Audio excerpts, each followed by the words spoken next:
Today's episode is how to make a 40-foot peg wall. The price list will be at the end of the video, and thanks for tuning in. Make sure to like and subscribe. Help me reach 1,000 in 2020. Hey y'all, this is Back in Handyman, and Happy New Year. The whole goal this year is for me to at least get 1,000 subscribers on this channel. I don't really know if it's going to happen, but hey, that's my goal for the year. This channel, that's pretty much all I got for a goal, and I got my new little workshop here. And today, the video that I got is I'm going to take this MDF wall here, and we're going to take off all the MDF. I'm going to be replacing it, and then I'm going to put 3/16 inch pegboard on it, because then I can hang up all my tools. Everything I got that is taking up room on my shelves and my toolbox, I can actually put in there. Let me go ahead and show you a little bit with what we're working with. This is the MDF wall here. I'm going to take it all the way to the edge. The pegboard costs about $20 a sheet, but I already have a whole bunch of it. I could pretty much do this whole garage. And just to show you how thick that this stuff is, see, it's about 1 1/8 actually. I'm going to be taking that down. I don't want to move them plug-ins in or out. So I got this here. That's the pegboard. It's 3/16, and then this is the MDF right here. That's going down first, and then the furring strips. You can see those right there. Those are 1x4s, and I'm going to cut them down in half. Pick back up after we get this wall cleared off. We're going to move all that stuff there so we can take off all the wood. Okay, now we got everything off the wall. You can see I'm going to take it all the way back to that bathroom right there. Just to let you see the rest of it. This is my new workshop. Yeah, I put in the lights last night. I got a lot of light. I'm going to keep it brown, that way I don't have to clean the walls all the freaking time. I'm actually wanting to save this wood. That way I can use it as attic boards. A good thing that helps with saving wood is one of these things. But what it is they call it a cat's paw. I don't know why. Looks more like a camel's toe. But as you can see, it has 2 ends. But you can actually dig into the wood.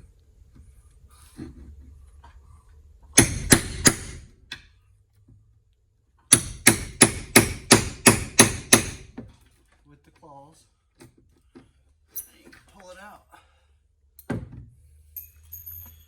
Getting close to having the wall bare, except for that top layer. The very top one, I'm not going to take that off up here because I only need 8 foot wood. I ain't going to hang anything up there. I just wanted to show you the cat's paw, since I'm going to be saving this, because that is a handy tool. And you know, I'll show you what I'm doing with it after we get all this down. Started from the bottom and worked up. I'm not a professional, guys. I'm just doing this because everybody else is too expensive. I don't want to pay nobody else to do it. They overcharge. And I'm cheap as hell. Shoot, I'm even reusing the screws we pulled out, because they nailed a lot of them and then they screwed them too. So we took all the screws out. I'll reuse the screws. And the nails, you can't really reuse those because they're all bent when you pull them out. But in order to take these out, since we should have started from up here and went down, because when you take all the nails out, it's going to fall. And these things are at least 30-40 pounds a piece. So, I mean, they're heavy as hell. But what I do is I take all the nails out, except for one in the middle. There's one over there. Take all the other nails out, and then just use the board and pull it out. And it'll pull that one nail out, and then we can easily bring it down instead of breaking it. I'll show you that after I get these nails out. There's one nail left.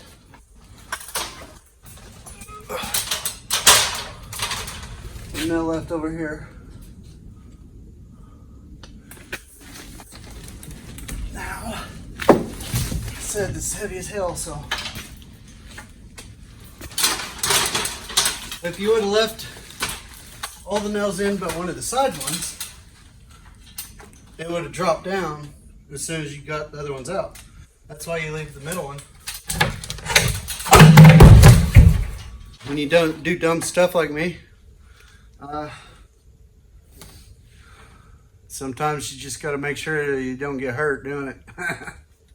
Oh, and what I'm doing with this wood, as you can see, I'm damaging it quite a bit. I mean, but that's some thick, heavy duty boards. I mean, you could walk on that all day long and it'd be strong. So, I mean, it don't matter if it's a little damaged when you put it up there. See, the previous owner put a bunch of them up there already. So I'm just gonna go ahead and finish covering up that side so I can store like Christmas trees and crap. It's gonna be a pretty cool shop when I get done with it. Just want to show you a little bit what we're working with here. This is basically what's gonna be laid out on the wall. I'm saying 3/16, and then that's a 3/4 inch. You got the pegboard, that, and then there's the MDF that came off the wall. And as you can see, like how thick that is compared to how thick that is, and it's darn near the same width. So, and this board, it's a kind of siding, I think. It says it's tempered service wood. They said it's not actually wood, but it's an 1/8 inch. And, you know, it's just really thin. But the main reason for this wood is to cover up the insulation. Because we got these peg hooks, you can go ahead and mount and move anything wherever you want on the boards. So it goes in there, and then just like you see at the stores and stuff. Whenever it goes through the pegboard, you don't want it coming in jacking in your insulation. Whenever you pull off the boards and the exterior to get into the interior of the wall, you get to find all kinds of little spiders and stuff inside the walls. As you can, mouse crap, sorry. But, and the bottom plate, as you notice, it's treated. And then your studs are regular 2x4s, but anything that touches the concrete, you always want treated. That's why these here, I actually had these laying around, but they're treated. And I can cut them down to what I need. And then you just run them along the studs after I get the tempered service wood or whatever on there. But I'll come through and I'll do the furring strips going up and down like that, and then across the bottom, and then the pegboard will screw to the tempered. I'll go ahead and show you after we get the tempered service board up what it looks like when it's up there. As you can see, I didn't screw it down real good. I got 9 screws in each panel just to kind of hold it up there. And I just wanted to show you, I already ripped those boards that were treated. Now, of course, those are what's going across the bottom so that they don't start to mold and mildew any. But this is what we call furring. Now, you may have thought I was talking about a cat and gonna go meow, but no, this is furring. It's a 1x2, which that's 1 3/4 by 3/4. And pretty much what it does is it goes over the studs, just like that. You screw it in, and I'm going to have longer screws than this, and it's actually going to hold all this board up. There's going to be one on every stud. There's going to be one on top and one on the bottom, so that whenever you put the pegboard up, it don't do the wavy stuff all the time. So there'll be one there, or it'll be on that side. Something about this garage is it's 24 inches on center. I'm used to 16 inch on center, or even 12. I mean, this is way different to me. I mean, the trusses are six feet apart. So, but I just wanted to show you. That's what it looks like with just that board up. And now I'll go ahead and get the furring up and let you see what it looks like before I put the pegboard up. Okay, guys. It's furred up. As I was saying earlier, we take 1x2 and go ahead and run it up and down the 2x4s. As you've seen before, the actual hard board that's under there was real floppy. Now you actually gained all your support, and it's not going anywhere. I could hang a ton of stuff on this wall and it's not going to fall. Some of the things I want to point out, so far all I have bought is the actual brown board that is on the back of this. Those are 4x8 sheets. They were about $10 a piece, kind of like sheetrock was at one time. I think it's over 10 now for sheetrock. And I like this because the simple fact it's dark. It's seems to be a pretty durable. It's a siding board, so I mean it's against the insulation on the outside to keep the bugs and stuff from coming out. And I got this bottom board as tight as I could across the floor. And honestly, you could go ahead and silicone the tops and bottoms of that board to keep the bugs out. I'm not going to go through and silicone everything because the bugs are going to get in here no matter what. I guess I'll just spray. Maybe if they get really bad, I'll go through and silicone it. Now, as you can see here, I got my tool belt equipped. I got this little drill here, and I got it connected because on these boards, on the tips of them, you have to pre-drill it or else you're going to split the board. I'll let you see what that looks like over here. Come over here, bub. Take a look. Right here. See, I didn't pre-drill that. And when I screwed it in, it split the whole board. And on these old boards, see, I didn't pay anything for these boards that I used for furring because I had them laying around. And one of them was a 1x12.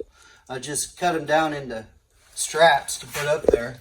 And on the top, I got one running across the top, so when I put up the pegboard, it actually holds up sturdy. And I got my little buddy helping me today. Say hi, Tucker. Hey. Yesterday was Jackson, but Jackson don't like being on camera. I'll let you see Tucker at the end if he wants to be seen. But anyways, I'll let you see after we get the pegboard up. Okay, we got it finished up. I just wanted to go ahead and show you the finished product. This is the pegboard wall. So now I got this whole wall, and I can hang whatever I want on it. And I also got rolling toolboxes, rolling shelves and stuff. So those will be the things that go on this wall, and that way when I need to hang something or get something, I can just roll the stuff out. And just to show you, but these are the screws that I used in the furring strips. 3/4, 0.75, and it goes through that far, and then it goes actually into the stud. That's why I used this for the actual furring that was behind this. And these are actually the screws that came out of all them boards right over there. Against the refrigerator right there. Those are actually the screws that came out of all those boards. And then I actually had these handy, which these ones here, I did 9 screws a piece on the first layer of wood that I put up just to hold it up there to where it wouldn't fall down. And then I did these on the furring strips about every 12 inches. I went ahead and put another screw in it all the way across the bottoms, tops. And then when we went back to the pegboard, went back to little sheetrock screws again to hold the pegboards up. As you also see, it's brown. I got saws, I got all kinds of stuff that I cut in here. The dirt is all over the place. So I'd rather go with more lighting and just not have to worry about ever washing the walls or wiping the walls down because all the dirt that accumulates in it. I just stick with the brown color and let the workshop be brown. Made out of wood for woodworking and mechanicking. I can pretty much do anything, so I'll do all kinds of stuff in here. But anyways, thanks for watching my pegboard demonstration. And thank you, Tucker, for letting them watch you. And there he is. Say hi. Hey. And you got to do some screwing on this, huh? Uh-huh. And a little bit of cutting? Uh-huh. And you actually don't mind being on camera like Jackson, huh? Yeah. So, that's my little helper today. Jackson helped yesterday. But anyways, thanks for watching. Tune in for the next episode. Peace out. And here is the original cost list for what it would have costed to make this pegboard wall. As you can see, all I actually had to pay for was the 4x8 sheets of hardboard at $49.50. Once again, thanks for watching. Like, subscribe, and share. Happy New Year's, and help me get that count up. All have a good day.